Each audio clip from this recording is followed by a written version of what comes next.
This is Agriculture Today. I'm Samantha Bennett with the K-State Radio Network.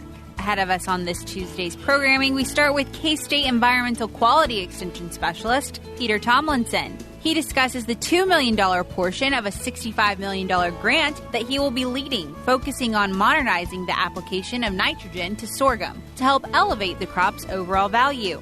Also ahead, Deann Presley, K-State Soil Management Specialist, discusses current soil moisture concerns and the actions that producers can take now to better the health and efficiency of their soils in the future. Even a small drop in milk prices can impact a dairy producer's bottom line, says K-State Dairy Specialist Mike Brouk, and he's encouraging producers to take steps now, including evaluating the health of the herd to maximize their margins over the next 6 to 8 months. That and more is coming up ahead on Agriculture Today.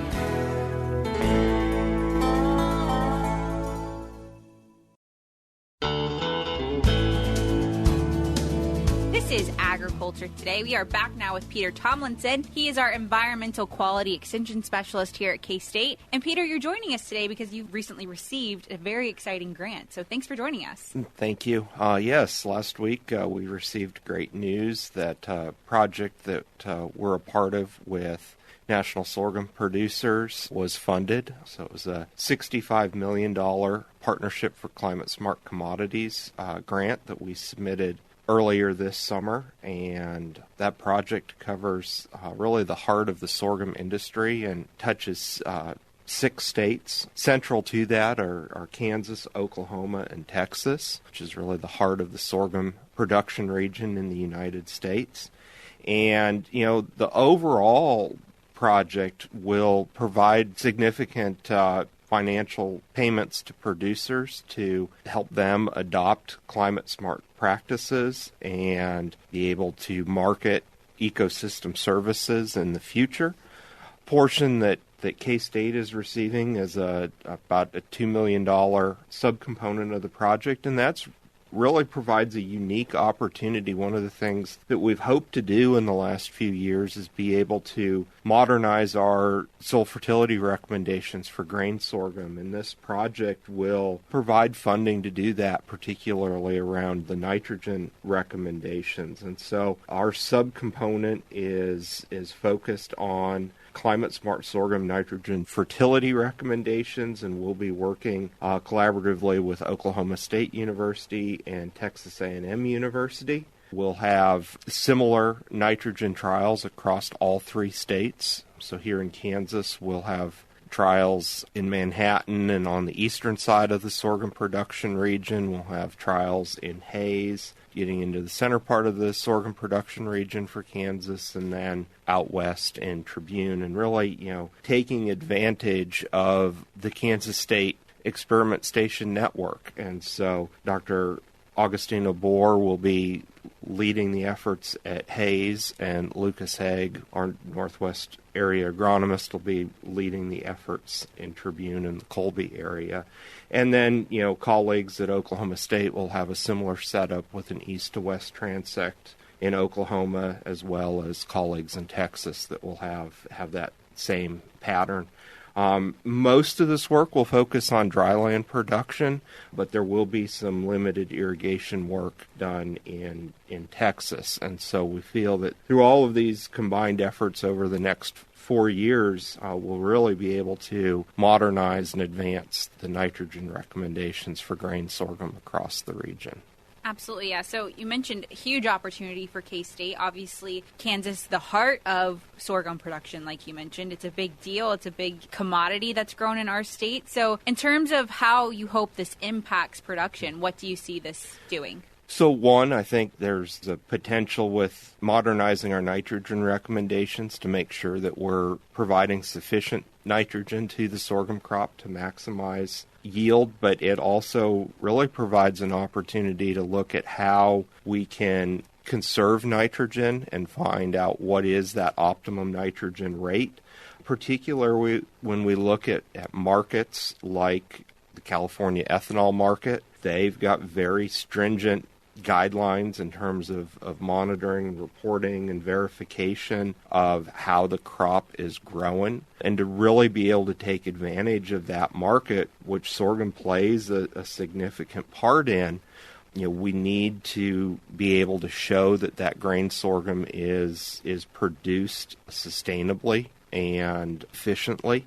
The other piece of that, when they develop a carbon intensity score for a grain like grain sorghum, nitrogen plays an important part in that calculation. And so if we can, through this work, find that we can reduce nitrogen recommendations even by, a couple percent, we have that great opportunity then to be able to carry that reduced nitrogen rate through the calculations, and it saves at multiple points in what that ultimate carbon intensity score is for the grain produced. And so, where, some of our nitrogen rates across the region are quite varied, if we can get to a more consistent nitrogen rate, then region-wide, hopefully we can be able to improve the carbon intensity score for grain sorghum.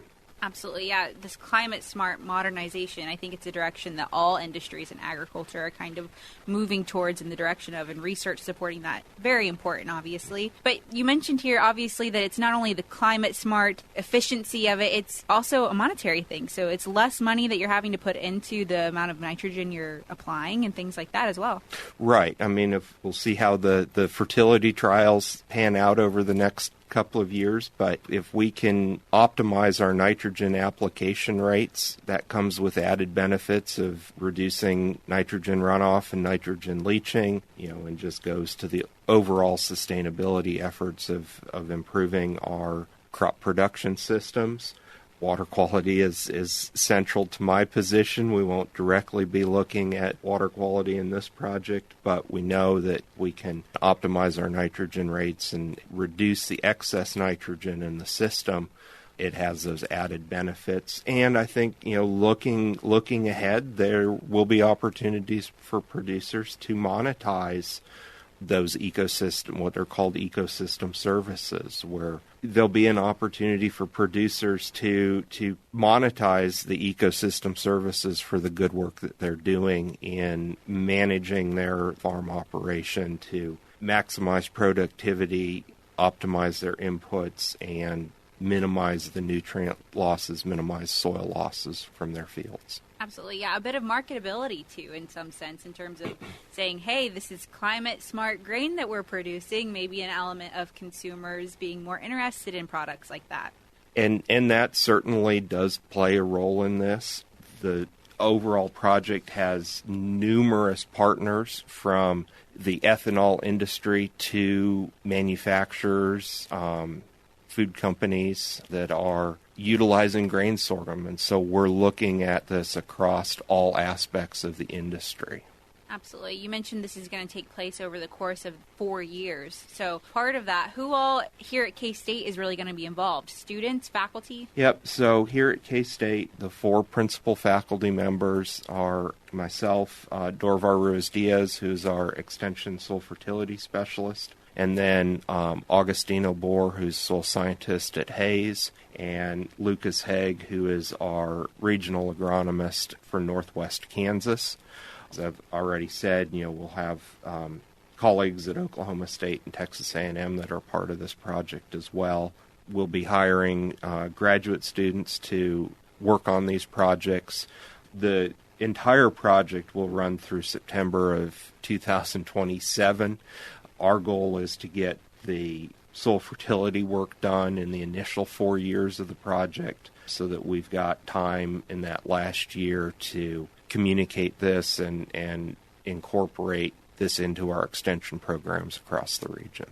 Absolutely. I'm sure listeners will be interested to see where this goes and how it plays out. But if they're hoping to keep up with this project as it's going on, where can they follow along at? As things move along, national sorghum producers will certainly have information about the progress of the project on their website. And as this rolls out, there'll be information about producer incentive payments and opportunities for producers to be a part of the overall project.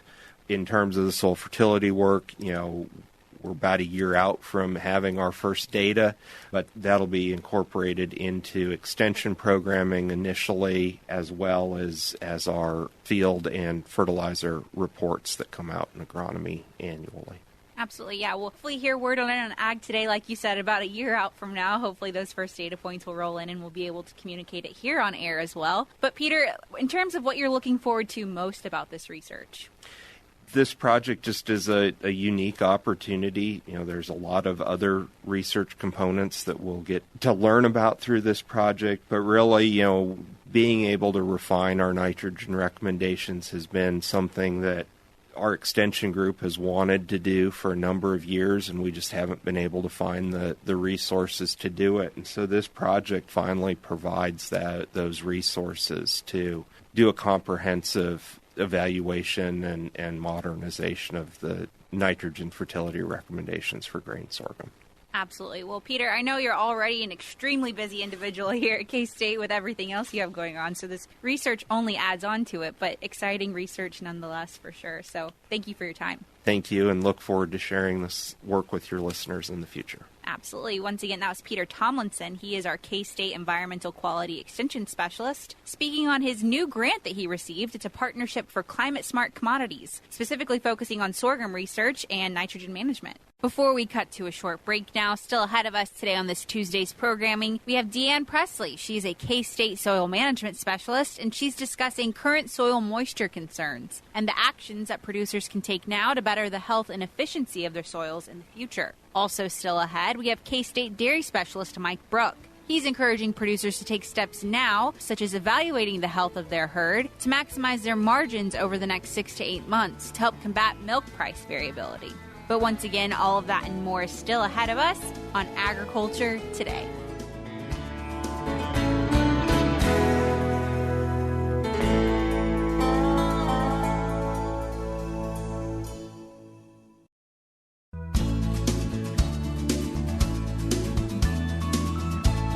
This is Agriculture Today. We are back now with Deann Presley. She is a soil management specialist here at K-State. And today we're going to be talking through some soil moisture concerns that we really have going on. So Deann, thanks for joining us. Thanks for having me. Absolutely. So, like I said, soil moisture concerns is really the name of the game right now. We've got a lot of drought going on, and planting season is coming up for quite a few crops. That's right. I've been doing a lot of soil sampling in central Kansas this week, and so I've been making conversation with farmers saying, so when do you think you'll plant your wheat? And they're like, well, I don't know. It depends. When's it going to rain? And I'm like, very valid point. Very true. Yeah, I think that's the reoccurring trend is people are just waiting on some precipitation and kind of the timing of all of that. So, like you said, a waiting game for sure. But when it comes to some things that you've noticed that benefit these producers, I know it's a long-term game we're going to talk here, but some of the things that they can do to help ensure that the rain they do get is efficiently used. Yeah, so I've been actually out sampling in some things that have been worked and are going to go towards wheat's going to be planted, but I was also out yesterday in a field where some corn stalks have just been harvested and there's a big range. You can see just a huge difference in the amount of soil moisture either at the surface or at the subsurface, just depending on, what crop has been planted before or how deep that root system was and the amount of residue. So some of the things that I'd just point out is that every tillage pass, we know after a tillage pass you lose about 1/2 to 3/4 of an inch of moisture just by turning soil over and making that surface dark and more open to evaporation. And we've had some high temperatures and a lot of wind, so that just sped that up even more. So crop residue, covering the surface to the extent possible. So whether that's greater than 30%, we call conservation tillage. That's greater than 30% residue cover. But honestly, the more the better. I've seen research that says that we have to have about 80% surface coverage to really stop evaporation or reduce evaporation to the extent possible. If you think about it, it's kind of like having a window open on your house. You come home, your air conditioning's been working really, really hard, and it wasn't probably very efficient because it was trying to, just imagine if you had 2 windows open or 3 windows open, your house would get even hotter, right? So it's kind of like that, having the most coverage we can to cover up as many gaps as possible to keep evaporation from happening. Absolutely, yeah. I think, we've had some rains across the state in the last several weeks. They haven't been huge rains, but there's been some rain, and that moisture we've seen just kind of depleted. Our drought monitor, which can be accessed through the Mesonet, it kind of shows kind of what our soil conditions are. And as they stand right now, they're not optimistic. No, we are very dry. That varies a little bit across the state, but we are really dry. And so if we get 1/10 of an inch of rain, that just doesn't last very long. I think a fully functioning, like a corn crop when it's growing really, really fast uses about 1/3 of an inch of water a day. That's both through transpiration through the plant and evaporation. Now that the corn is almost ready to harvest, we're not using that much, but still, that gives you an idea of how fast the 1/10 of an inch can go. So let's say we get 1 inch of rain. If we were able to get that entire inch of rain into the soil, it would last so many days. But yeah, we're going to need a decent amount of rain to really recharge our soil profiles.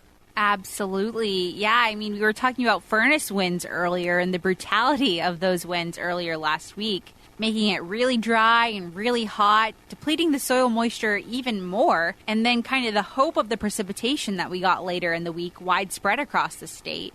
Did the two of those kind of cancel each other out? Well, we are pretty far behind. We've drawn that soil moisture bank, if you want to think of it that way, down pretty far. So we're going to need several inches of rain to replenish it. But the good thing is for a wheat crop, the wheat roots aren't going to grow, several feet in the ground overnight, right? But we need some inches of maybe at least a couple inches of rain, I would think, to wet up our top maybe 6 inches of soil.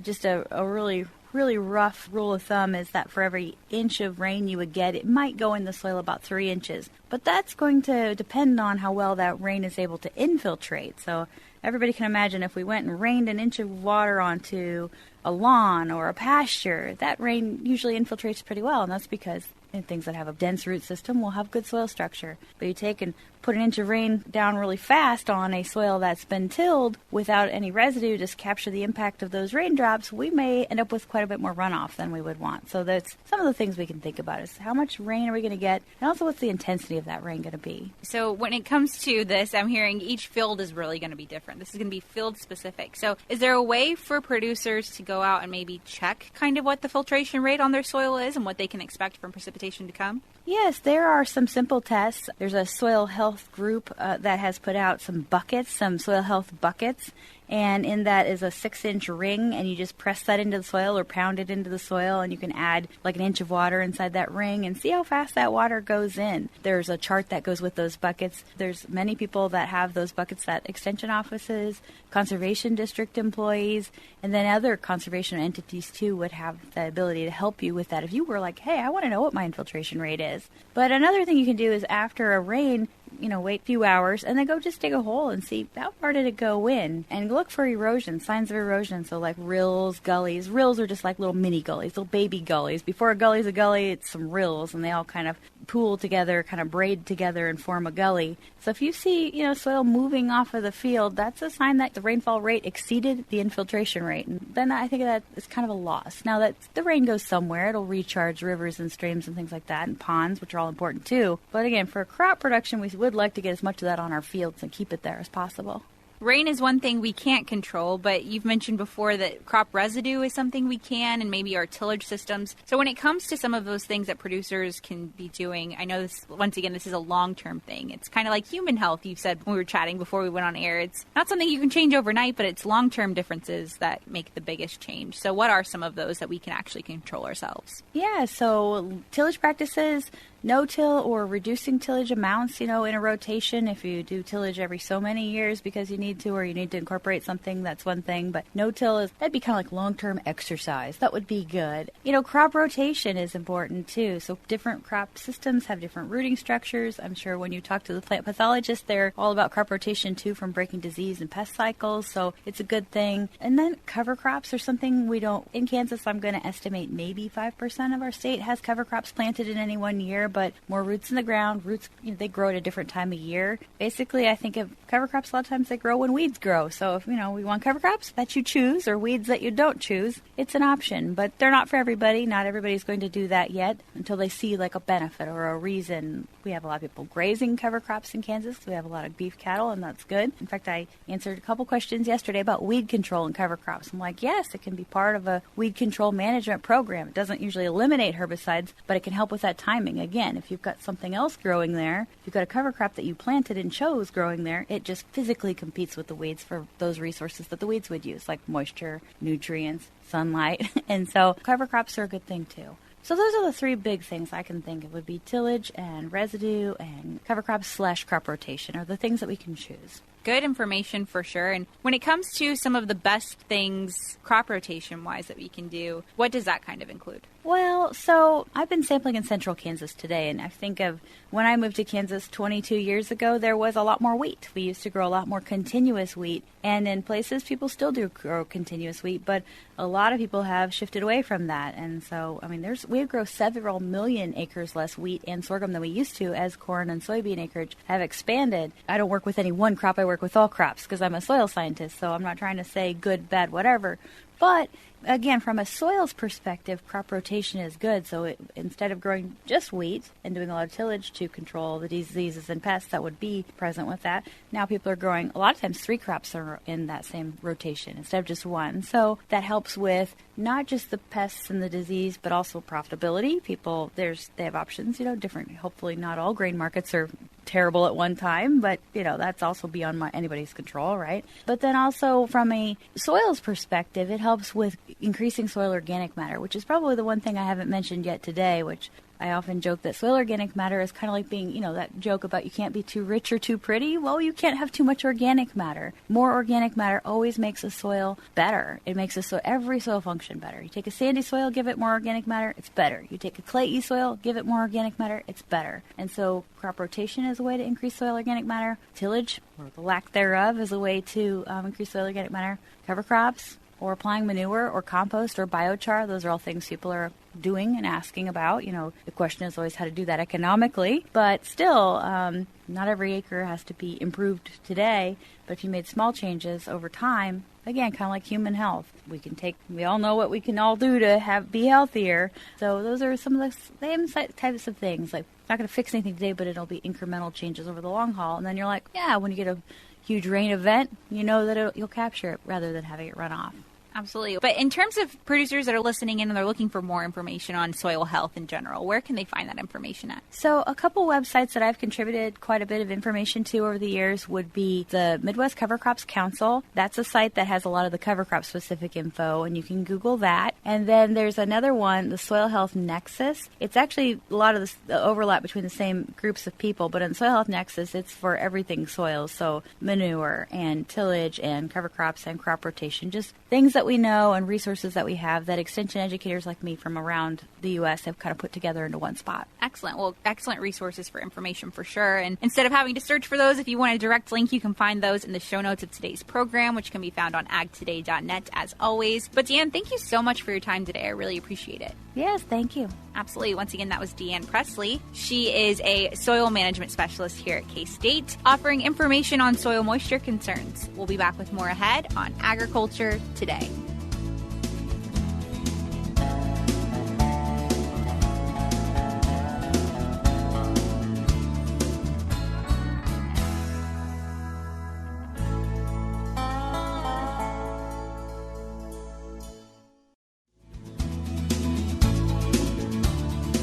This is Agriculture Today over the K-State Radio Network. Along with Samantha Bennett, I'm Jeff Wickman.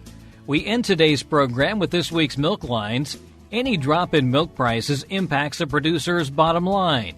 K-State dairy specialist Mike Brouk encourages producers to take steps now to maximize margins over the next 6 to 8 months. Today I want to visit with our Kansas dairy producers concerning the milk price and margins as we move through the next several months.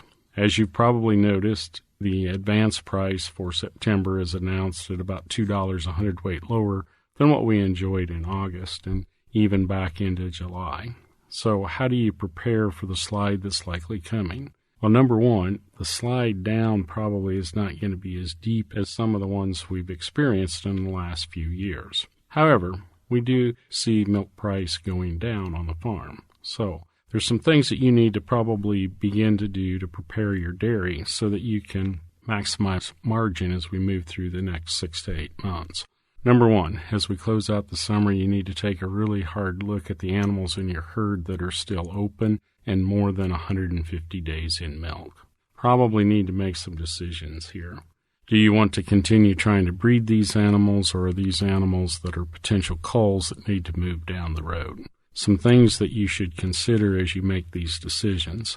Likely, you may be able to get them to settle, become pregnant in October or November. However, if we do that, when are they going to calve? We're going to be pushing them into early summer with a calving date. Now, if they're older cows, calving is stressful. If we have a lot of heat stress next summer, they may not be very successful. Also, as you look at these animals, if you have some heifers that are more than 150 days in milk and still open, you might want to really consider how good of an animal is this. Are there some other reasons that we might want to cull her out of the herd other than the fact that she's not pregnant? Is she still walking on a good set of feet and legs? Or maybe she was one of those animals that just had too much set to the hock and probably won't last a long time in your herd anyway. So maybe now is a good time to make that decision, send her on to another career. As you also look at your margins, you need to refigure your feed cost. Feed cost in general is probably up from where it was a year ago.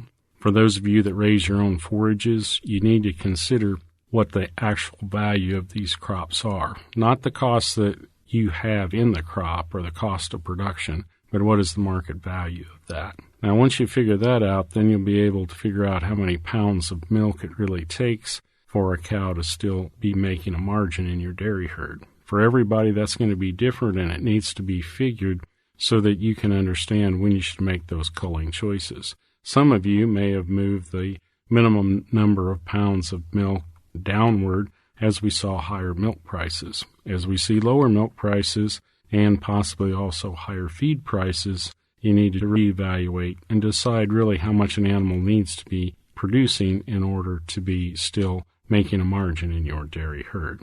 This is Mike Brouk with K-State Research and Extension, encouraging our dairy farmers to sharpen their pencils and get ready for some lower milk prices.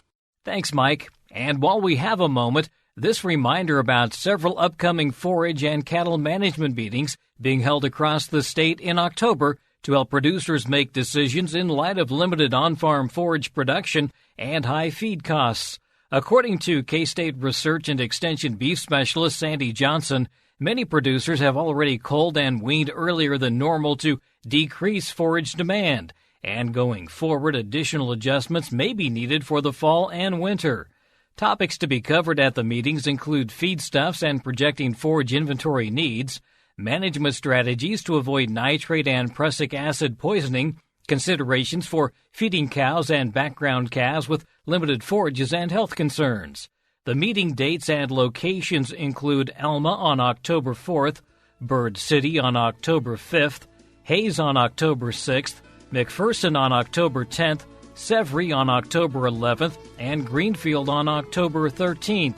More information, including how to RSVP for a specific meeting, can be found online at ksubeef.org. That's ksubeef.org. And that's all for the Tuesday edition of Agriculture Today. For Samantha Bennett, I'm Jeff Wickman. This is the K-State Radio Network.